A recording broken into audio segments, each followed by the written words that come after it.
Bakit? Eto real talk tayo, no? Natatawa ko. Actually, hinahanap ko yung video na yun na KSB. Kasi, siyempre, pag may mga ganyan lang naman tayo nanonood sa mga yan. Nakita ko lang kasi kay Batang Mindanao, yun, no? Okay. So, pinakinggan ko naman kung ano ba yung kung ano po yung anong tawag dito? Kung ano po yung yun nga, ano yung ino-offer. Actually, patawa lang po yun. Nagko-komedya lang po sila. Kayo naman, masyado naman kayo mapagpapaniwala. Sa tingin ko, yung ginawa po nila, mga ano lang yan, yung trying to save their YouTube channel, no? Wala po kasing katuturan, no? Ano na po tayo, yung nagsasabi po na, 'di ba sila yung nagsasabi na nakapaligid kay Cuadro Alas panay amateur. Sino po yung mukhang amateur, yung magra-run ka na aalokin mo. Aalokin mo yung 3 Division World Champion. Aalokin mo sa YouTube channel mo. Tapos ang pagkakaintindi ko, ito ay hypothetical. Inuulit-ulit niya hypothetical So wala po talagang offer. No, kayo naman, no. Kaya nga niya inuulit-ulit yung hypothetical Pero hypothetical offer na nga. Hypothetical na nga, ang dami pa nilang kondisyon, no? Patalsikin, siya lang, lahat ng nasa paligid, lalayas, sisipain, ang daming kondisyon, no? Nakakatawa po kasi real talk po tayo, no? Si Janrel Casimiro po, nakita ko po kung yung pagbabago, nakita ko yung bumalik uli yung, di ba napapanood natin uli yung mga dating mga videos. Nakita ko yung mga huling araw niya, yung may laban siya nun, kung di ako nagkakamali, kung di kay Regundo, kay Mike. Yung mga huling laban niya sa dati niyang promotion na may video ron na napapamura pa si Janrel Casimiro na alam nilang nagpapahinga. Mga PI talaga to, walang pakialam, nagpatugtog pa. Mga ganun tipo na tapos na si Janrel doon, nakalipas na ron, no? Kayo na rin na nagsabi. kayo na rin yung nagsabi. Kaya po, wala po yun, no? Wala pong offer, no? Kalimutan nyo na yan lahat. Wala pong offer. Ang gusto lang po nila, meron pa rin pong manood sa channel nila. Kasi alam nila akala nila kontrolado nila lahat ng mga nilalang dito sa mundo ng boxing, lalo na po sa pagbablog. Ina-anticipate nila, naku, magwawala tong mga vlogger ni Cuadro Alas, sasagutin sila, meron na naman, sikat na naman sila. No, once na sinagot mo sila, sasagutin nila yung sagot mo, meron na naman palitan. Wala po silang offer. At kasi hodang may offer po sila, tapos na po yung nakapamili na po yung kampo ni Cuadro Alas. No? Hindi po sila nagmamatter na. Sabi ko nga sa inyo, yung halimbawa ko na yun, ano ba yung kaya nyong i-offer na mas malaki kaysa sa offer ng netong promoter na Hapon? Di po ba? Yung po bang 100 milyon na offer? 100 milyon na po ang pinag-uusapan dito, hindi na po simpleng championship lang, 100 milyon na po yung offer. Ang pinagpilian po, maniwala man kayo't hindi, no? Kahit hindi po kayo maniwala, talagang ganun Siguro kami ang walang kredibilidad. Kami yung nagsabi na may laban si Cuadro last December 3 sa Korea. Mula po nung in-announce namin yan, hindi po namin binago yan, no? Ngayon, kung sa tingin nyo, kami pa rin yung walang kredibilidad kaysa dun sa mga nagsasabi na sila yung na walang laban si Cuadrolas, hindi matutuloy yan dahil may kaso, may warrant of arrest, may hindi matutuloy, no? Nasa sa inyo na yun. Alam nyo kasi, pinagpilian na nakapili na po si Cuadrolas. Ito po, yung mga ganyan na talkies na, pero, ito ang kondisyon. Kailangan, sipahin mo muna lahat. Sipahin mo sila. Hindi po pwedeng sipahin ni Cuadrolas. Una, boxer siya. Hindi naman siya kickboxer. Paano yung paano yung musisipahin? Hindi naman okay pa sabihin, pag susuntukin mo yan, maniniwala pa ako. Pero, sipahin mo sila lahat. Ang nakakatawa po, ito no? Ito nakakatawa Inooperan nyo si Cuadrolas ng offer na nakuha na niya. Ilang championship pa ba yung kinakailangan ng isang Cuadrolas? Championship na ino-offer nyo? Ang dami nyo naman boxer Sabi nga ng bakit hindi nila sa boxingero nila i-offer yung mga championship? Ang point ko dito, bagsak yung mga channel nila. Real talk tayo. Bagsak yung mga channel nila.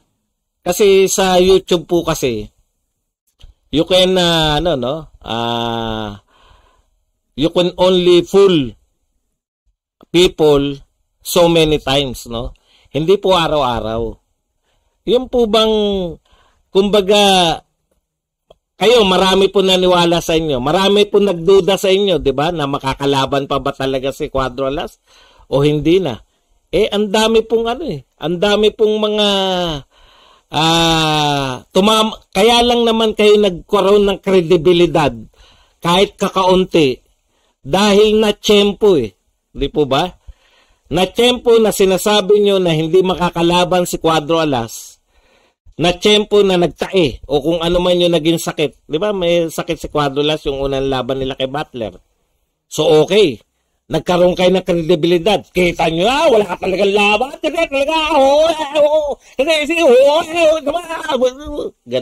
Ganun di ba? Parang nabibigyan sila ng kredibilidad kahit wala naman silang kinalaman. May kinalaman ba sila sa pagkakasakit ni Cuadrolas?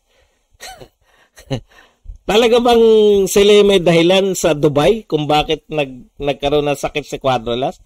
Kung inaamin nila na sila may kasalanan nun, puta, dapat talagang sabotahe pala ginagawa nila. Na-tiyempo nagkaroon sila ng kredibilidad, no? Tapos sinabi na naman nila, hindi naman matutuloy ang laban kasi nga kung ano-ano, may mga visa problem. Tapos nakikita natin na hindi nga nagkikita yung magkapatid. Parang may mga kredibilidad yung kanilang pinagsasabi, di ba? Kaya, nga, kangkong na nga yan, no? Pero kami nanatili kaming naniniwala kami, di ba? Tapos inaraw-araw po nila. Na kesyong may kaso, nag-discuss pa doon, alam nyo, sa totoo lang, sabi ko nga, pag mga usapin ng kaso, pag usapin po ng mga, hindi po pwedeng itokis yan. No? Putya, kung sa pinag-aralan, mas malapit yung kurso ko sa, wag na nga tayo magmalakihan ng kurso. Ang point ko lang, hindi po pwede, yung dalawang abogado nga, parehong tapos yun, parehong abogado yun. Alam po nila na yung interpretasyon, nakadepende po sa judge lahat yan, di ba? Kaya nga nagtatalo yung mga abogado. Pero sila, wala silang, bilib na bilib ako kung mag-discussan ng kaso, akala mo ang tatalino Samantalang ang ano lang naman nila dinidiscuss lang nila ayon sa mga narinig nila, ayon sa sinabi ni ganun, ayon sa sinabi ni ganyan. Hearsay po ang tawag dyan sa lahat. Walang wala talaga silang kredibilidad pag ang tao nagsasalita ng tungkol sa kaso at hindi ka abogado, wala kang kredibilidad. Si Rapi Tulfo nga eh. Ang dami ng alam sa, aminin na natin, sa dami ng problema dumating sa kanya. Ano meron si Rapi Tulfo lagi? Pag may usapin batas, may tinatawagan siyang abogado. Eh puta sila nag-uusap. Ayun dito na ba?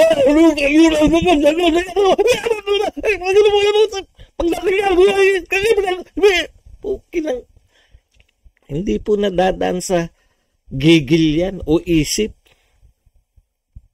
O di napatunayan nga na wala naman talagang kaso. Nung nagkaroon po nung matinong promoter, yung promoter mismo kumuha ng patunay na walang kaso si Cuadro Alas.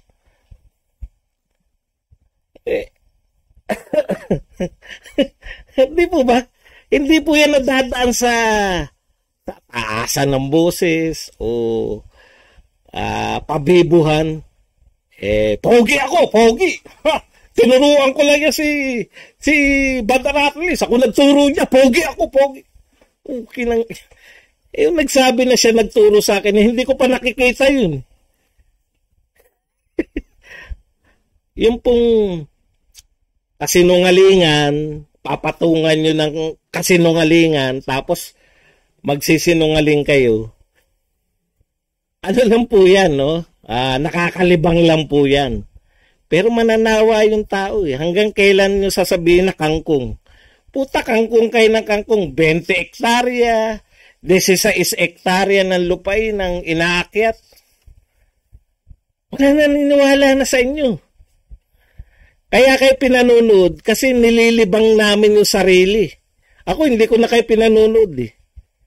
Pero maraming pinaglilibangan lang kayo. Ano kaya sasabihin nitong mga ungas na to? Matapos ang lahat, ang saya ni Cuadro Alas, ano ba yung offer nyo? Championship? Nakailan championship na ba si Cuadro Alas? Kayo na rin nga nagsasabi, di ba? Patapos na yung karir ni Cuadro Alas, wala tayong magagawa. No? Patapos na nga ang karir, hinahabol nyo pa rin. Move on. Move on na kayo. Ang dami nyong boxer. Oh. Lahat ng pinapangako nyo kay Cuadro Alas, wala tayong world champion. Hindi nyo na kinakailangan may sipain pa. Hawak nyo na lahat eh. Ang dami oh. Matutuwa pa kami pag napag-champion nyo sila. Wala kasi tayong world champion. So, supportahan naman namin eh. Wag na yung paulit-ulit tayo. No? Yung mga naniniwala, ngayon nababaliktad pa. Sasabihin naman nila, hindi talaga yan.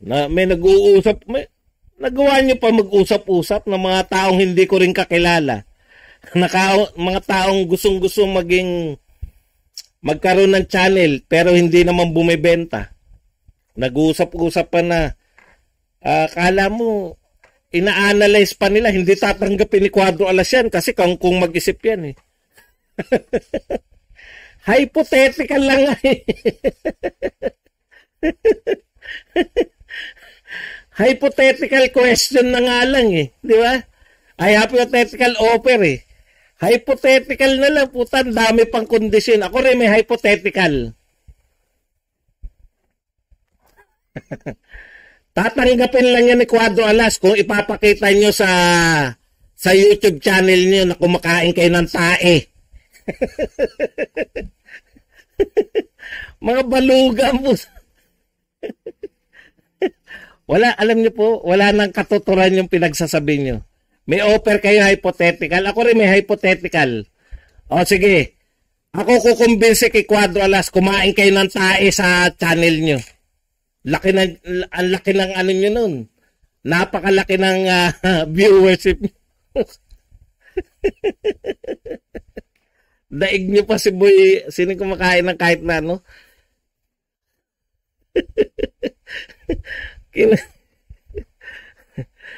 Actually, wala na sila nalinlang eh. Kasi baliw na lang po yung maniniwala hanggang ngayon na kangkong pa rin ang tawag nila kay John Rel. Hanggang ngayon na alam nyo, sa lahat ng paninira nyo sa kay Cuadro Alas, isa lang yung naganap. Alam nyo kung ano lang yung naganap? Isang laban lang, burado na kayo lahat. Lahat ng kasinungalingan nyo, yun si Boy Tapang. Talo nyo pa si Boy Tapang nun. Wala pong katotoran. Ano ba opera pinagsasabi nyo? Anong opera yan? Meron ako pagsasabi ko. Pamahay ka? Deal or no deal? Deal or no deal? Ayusin mo muna yung channel mo. Alam ko naman kung bakit nyo ginagawa yan eh. Walang nanonood. Sila na rin eh. Ako dito, pag may nang asar sa akin, buburahin ko sa channel. Sa kanila, hindi nila kaya. Umaasa na lang sila sa haters. Alam niyo po yung ibig ko sabihin,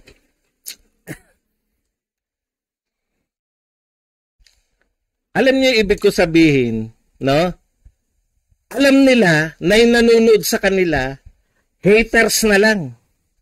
Hindi nila kayang burahin yung mga nang aasar sa kanila habang sila ay nagbo-broadcast. Kasi wala na manonood. Wala na magtsatsaga. Nakakaawa. Awang-awa na ako sa inyo sa mga gimmick nyo. Tapos siyempre, ay naku sa wakas, may pag-uusapan na naman ako. Marie. Kain Marie. Meron na naman akong topic. Ayos yan. Kaya pakita ko muna mga tattoo ko. Punto ay Manunggang, meron na naman siya topic eh. Puta, kamatayan yung pinag-uusapan ni Manunggang. Euthanasia eh. Dapat ba ako magpakamatay? O hindi dapat magpakamatay? Puta, sabi ko, grabe. No? Ang tendency kasi dapat, kung boxing ka, di ba? Kung walang balita kay Cuadro Alas, magbalita ka ng mga ibang boxer. Katulad niyan, meron akong balitang inuwibibol. Di ba? O meron akong balita kay Manny Pacquiao. Pero dahil, wala ba tayo, Marie? Marie yung kinakain. Ha? Teka, kakain muna ako ha. Sinisip-sip. Tuwan-tuwa kasi may topic na siya. Nakalibo na naman. May libo na naman siyang views. Puta, pero ilang oras. Walang tulugan. Mga taong walang tulugan. Ang hirap, no? Pumasok kayo sa boxing, na channel nyo tungkol sa boxing, pero si Casimiro lang ang topic nyo. Nag-invento eh. Meron kaming hypothetical offer. Oh, deal or no deal?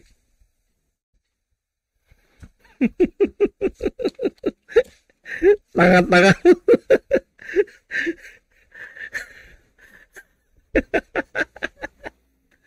Ay, nakakatawa na kayo mga deal or no deal pa nalalawa. Kala mo talaga siya nagpapasya eh.